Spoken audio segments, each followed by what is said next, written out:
The historic home called Charms of Leffingwell has been a landmark in Ellington for more than a century. Now it houses a British tea room, but it has played many roles in Manatee County history over the years.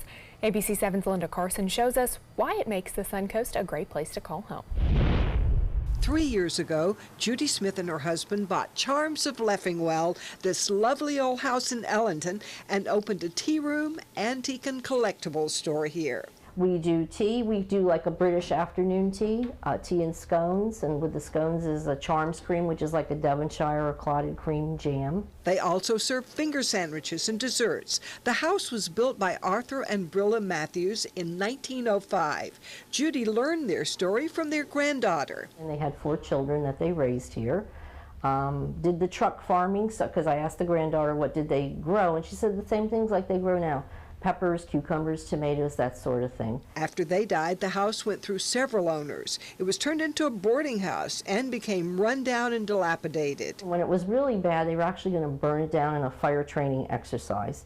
And lucky for all of us, Harry and Bobby McGraw bought it. They restored the house and turned it into a tea room. Meanwhile, Judy was studying all about tea.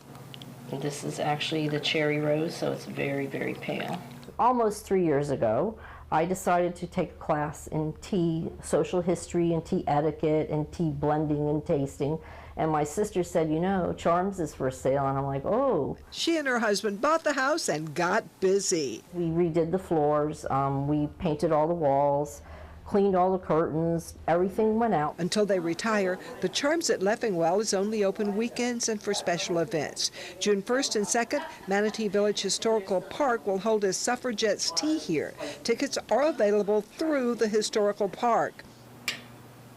Judy will serve her tea and finger sandwiches, and I will be presenting on how tea rooms played into the women's suffragette movement. She says in the late 1880s, it became acceptable for women to go out in public to tea rooms. Because they could get out of their houses and they could meet friends out in public and go to these places together, it became a meeting point for the women's suffrage movement because it was a place where they could all gather and talk freely. And one of the things they talked about was how to win the right to vote.